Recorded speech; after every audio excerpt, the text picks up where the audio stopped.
Yo, what is good, Jets Nation? Welcome back to Jets Media. It's your boy Richie. And today I want to talk about why I believe, and you should believe, in the vision of Joe Douglas and Robert Saleh. Hope you guys are having a fantastic Tuesday afternoon. And today we're live talking about the vision of these two folks. I think that both Joe Douglas and Robert Saleh has done a phenomenal job. I'll take it back. Not phenomenal, but they've done a great job. How about that? Up until this point, to set up the Jets in this current position that they are in. The culture is something that the Jets fans have been waiting for a long, long time. What is culture? What does that word even mean? Well, guess what? The Jets have established a culture, and that culture starts with Joe Douglas drafting and bringing in free agents that fit the mold, fit their philosophy, fit the mindset, fit the character of the individuals. And then you blend that with Robert Saleh coming in and making sure that we have an established culture. So in this live stream, I just want to talk about why I'm really sold on Robert Saleh and Joe Douglas running the New York Jets organization, because they've put us in a position right now to be able to go out there and get a future Hall of Fame quarterback. They've been out there. We had 2 Rookie of the Years last season. We had 7 wins last year, and it all plummeted because we did not have a quarterback. And obviously, there's some negative things to both of these men that we're going to be talking about. But I think the positives outweigh the negative, in my opinion.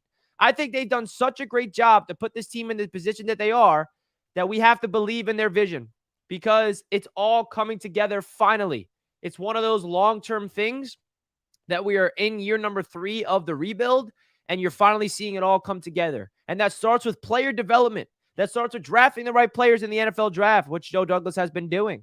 Has it been perfect? Of course, he has some misses. Every NFL GM has some misses, but the hits that he has outweighs the misses by a landslide, which is why I had to go live this afternoon to give you guys my thoughts about these two people. So hope you guys are having a fantastic Tuesday afternoon, whether you're watching this live or you're watching on replay. Do your boy a gigantic favor. Hit that thumbs up button. We got Rich in the house. We got It's Snoopy. What's up, everybody? Hope you guys are having a fantastic, fantastic day. Hit that thumbs up button again on your way in, folks. So let's start off with Joe Douglas, because Joe Douglas got hired, and it was a bad roster when he came in here, to say the least. He got hired after the 2018 NFL draft, or the 2019 NFL draft, and he had to go throughout a whole summer leading into a season with Adam Gase without signing any free agents or drafting anybody. Things did not go well. They fire Adam Gase. He goes out there and he brings in, well, actually, that season, they kept Adam Gase, and then they went out there, and then that was Joe Douglas's first draft class in 2020 with Adam Gase as the head coach. And then, of course, Joe Douglas and Adam Gase.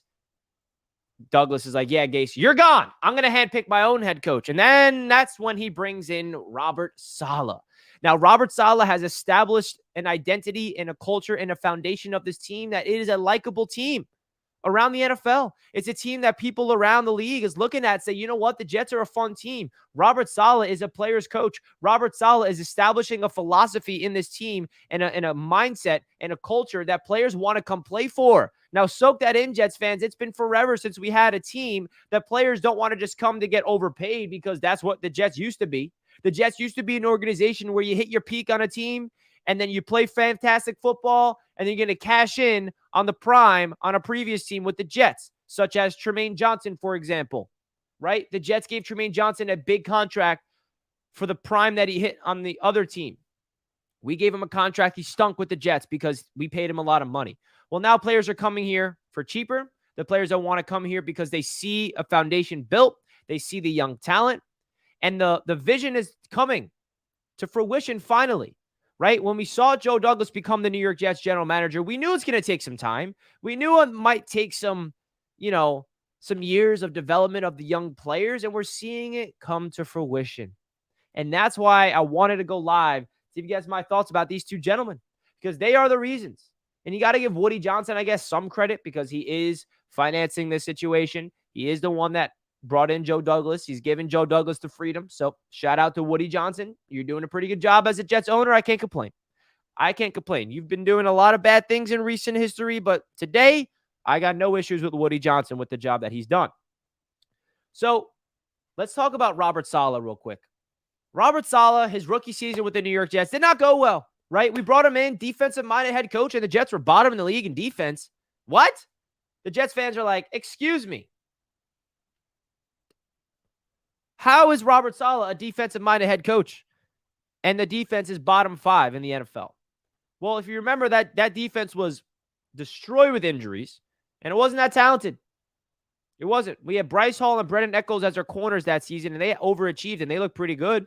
But outside of that, we didn't really have an edge presence. We didn't have a lockdown secondary. So then Joe Douglas gifted Robert Saleh Sauce Gardner, and he completely changed the defense, right? So not only has Robert Saleh proven that his defensive scheme works, because I know that was a big question mark amongst the fan base about Robert Saleh. How can you be a defensive-minded head coach and not play good defense? Well, he answered that. You're number 2. We go from the bottom of the NFL to top 5. The scheme works. The coaching works. The defensive staff that he built here, which I don't think a lot of Jets fans really appreciate enough, in Jeff Ulbrich, who a lot of people want to fire. He looks like doing a good job at DC. Ogden as a defensive backs coach. Every single player on the Jets secondary raves about that man, gives him all the credit. Sauce Gardner does that. DJ Reed does that. So the defensive staff that Saleh established, great job. Now, speaking of Robert Saleh just as the head coach, not even talk about the defense, I think that he has proven that to be a guy that galvanizes the locker room, be a guy that players want to come play for, be a guy that coaches all 3 phases of the ball, can make the hard decisions. I mean, the things that Robert Saleh had to go through last season wasn't easy. He had to deal with the Denzel Mims trade request. He had to deal with an Elijah Moore trade request. He had to deal with 3 quarterbacks. Wasn't an easy season for Robert Saleh to handle, especially with the New York media. Do you know how many times Robert Saleh had to step up to the podium and talk to the media in a really tricky situation and handle it professional? And I know that we might take those things for granted, but remember where we came from with guys like Adam Gase and even Todd Bowles when talking to the media. It's the little things when having the right guy leading the organization. Now, Robert Saleh has yet to have a winning season with the New York Jets, and this is the season to prove that. This is the season where Robert Saleh really needs to solidify himself as a New York Jets head coach for the future. Because if we don't have a winning season and we don't even make the playoffs, that's when he is going to be, in big question mark. But I think the job that Robert Saleh has done is a great job because Aaron Rodgers wants to come play with the Jets. He would not want to come to the Jets if it wasn't for having a good head coach. Odell Beckham Jr. interested in coming to the Jets. He has a good relationship with Robert Saleh. We saw Calais Campbell interested in the Jets. He did not come here, but he was interested. Fletcher Cox was this close of coming to the Jets. He decided to stay home with Philadelphia. There's veterans that want to come play here, and that's the reason because of these 2 men right here, developing a culture, a foundation, a mindset, the philosophy. Now, the next step is to build this thing properly to translate to W's, and that's next. W's is the next step, and that comes with the quarterback. Now, I can lecture you all day long about the job that these 2 men have done, but I think you guys heard enough because I want to hear from you guys in the chat right now, or if you're watching a replay in the comment section, your overall thoughts about Joe Douglas, your overall thoughts about Robert Saleh, because of course they're both not perfect, but I think these are the 2 best people at the GM and head coach position that we've had in so long, and it's been a long-term vision for Douglas, and we're in year 4 or 5 with Douglas. And now we're in a win-now mindset all of a sudden, folks. We're not used to that as a fan base. We're not used to having a win-now mindset. Now, a win-now mindset doesn't guarantee you wins, but it definitely rises expectations amongst the fan base. It rises expectations around the NFL. So now it's up to them to live up to those expectations and exceed them or live up to them. Now, it all comes down to getting our quarterback. I get all that. Aaron Rodgers is not officially a Jet yet, and I know that we're all assuming he is a Jet before he is a Jet because we all just feel like it's inevitable, right? Anything can happen. I get all that. But I believe Aaron Rodgers is going to be a New York Jet. And the reason why I wanted to go live and talk about this because the job that the Jets have done, because I need to keep reminding people where we've came from as a team, as a Jets fan base, and it's just as a New York Jets organization, how bad we've been drafting incompetent players, overpaying for bad free agents. Now the free agents we're bringing in, like guys like DJ Reed, guys like hopefully Alan Lazard, big-time impacts. CJ Uzomah and Conklin, underrated free agents acquisitions last year, in my opinion. Building through the draft. Not to mention, if we want to talk about Joe Douglas real quick, all the trades that he did, trading away Leonard Williams, trading away Jamal Adams, trading away Sam Darnold. Those were not easy decisions. He traded those people away to get the draft capital necessary to get guys like Garrett Wilson and Elijah Vera Tucker. Those two players, AVT and Garrett Wilson, would not be on the New York Jets if it wasn't for Joe Douglas trading players at really tricky situations. Trading away Jamal Adams wasn't an easy thing to do, especially the package that he got with 2 first-round picks. Sam Darnold getting an extra second-round pick, helping us out to get Breece Hall. Like, that's what I'm trying to say here. The trades that he has done so methodically and so forward-thinking to the point where here we are today. We have a culture and a foundation of young talent, of Sauce, Garrett, Breece, Elijah Vera Tucker, Mekhi Becton. And I know Mekhi Becton has to prove himself this season before we can really put him in that conversation with those good players. But I really believe that the job that he has done is proving that this team is heading in the right direction.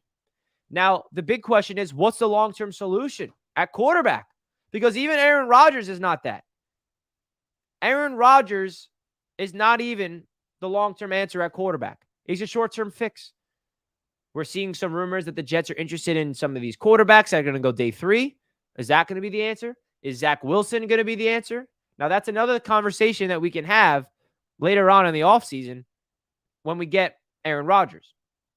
Now, again, I don't want to sit here and sound like I'm praising everything that he's done because Joe Douglas has done some bad things. Zach Wilson draft pick is going to be on his resume forever. That was a flop. You don't draft someone second overall at the quarterback spot and then want to go replace that man in year 3 if it wasn't a mistake. Right? Right. The James Morgan pick, terrible. Braden Mann, right? He had flops. He had flops in free agency as well. But I am here to say my opinion on the positives of getting a Sauce Gardner in the draft and getting a Garrett Wilson in the draft and a Breece Hall and AVT. Those outweigh the misses. And it gives Joe Douglas an opportunity to go out there. And another thing about Joe Douglas that he's done that a lot of people underrate, him getting talent on the waiver wire. John Franklin Myers. I know Braxton Berrios had a down season last year, but that man was an all-pro and had a successful season 2 years ago. Quincy Williams, Ty Johnson. Those are all from waiver wire acquisitions. Even Nate Herbig was a waiver wire that we got last year who was solid. So Douglas picks up players at every single avenue. Free agency, the draft, trades, and waiver wire, and adds depth to this team. Now, the next step is for this Jets team to really get star-studded and stay healthy and get that quarterback to galvanize the people together to go win some football games and get to the damn playoffs. But I think Douglas has established a mindset in this team of youthful talent blended with young veterans even. CJ Mosley, I know that wasn't a Joe Douglas acquisition. Quinnen Williams, that was not a Joe Douglas acquisition, but those two pieces are big, big time pieces for this Jets defense that are still around. Now, I know that we are all waiting for the trade of Aaron Rodgers. We're all waiting for the signing of Odell Beckham Jr. We're all waiting for the NFL draft to come around. But I'm just here to tell you guys that I personally really believe in this vision. Because the way we are sitting today, we would not be here without the jobs of these two fellas. So I think that now is the time for Joe Douglas to get this trade done so we can really put a ribbon on this offseason and really pivot to the NFL draft. So, listen, man, another thing is that's unfortunate, right? Zach Wilson, best case scenario, is our franchise quarterback. But he's not. He's not our franchise quarterback, which is why we're in the situation we are right now to get Aaron Rodgers. If Zach Wilson broke out in year number 2 and led the Jets to the NFL playoffs, and we finished with 12 wins, and Zach Wilson had 25-plus touchdowns, 10 interceptions, had a solid season, and he's the guaranteed starter for year 3, we would be in a better situation right now because we would have a young quarterback on a cheap contract. That's the best way to build. But unfortunately, he hit on that. He missed on that, and he missed on that big time. Big time. So now we're sitting here with Zach Wilson as our quarterback number 2, and we're trying to trade for a guaranteed Hall of Fame quarterback in Aaron Rodgers to come out here and fill out this roster with Aaron Rodgers. So that's really where Joe Douglas and Aaron Rodgers and Robert Saleh, they all came together and they feel like it's a match made. So now the pivot has to be the NFL draft. Because if Joe Douglas hits on this draft class like he did last year, oh my gosh, we are in for a treat for the future. If we can get a gem at 13, if we keep our pick somehow, I don't know. I feel like we're going to trade our second. I have a feeling we're going to trade our second and have a first and a second this year. That's really my prediction. So we will see what happens in this year's NFL draft, guys. But I did want to go live, and I did want to give you guys my overall thoughts about the vision of these two fellas. If you guys could do me a gigantic favor, simply hit that like button if you're not already. It really helps out the channel. I do appreciate you guys tuning into Jets Media all throughout this offseason, man. It's been a lot of fun. We got a lot of fun things on the rise as well on this channel, on Twitter, on Instagram. All the content's going to be great. And there's some pieces that are missing that the Jets really have to go out there and bring in. Each and every one of you guys being active in the chat, it really does help out the channel a ton. Cannot thank you guys enough. And yeah, I just want to go live for a little bit, 15 or so minutes, to give you guys my thoughts about these two fellas right here. I'm going to wrap up the show here, guys. Hope you guys have a fantastic rest of your day. Peace and love to each and every one of you guys. Let's go Jets, and I'll catch you guys next time. Peace out, everybody.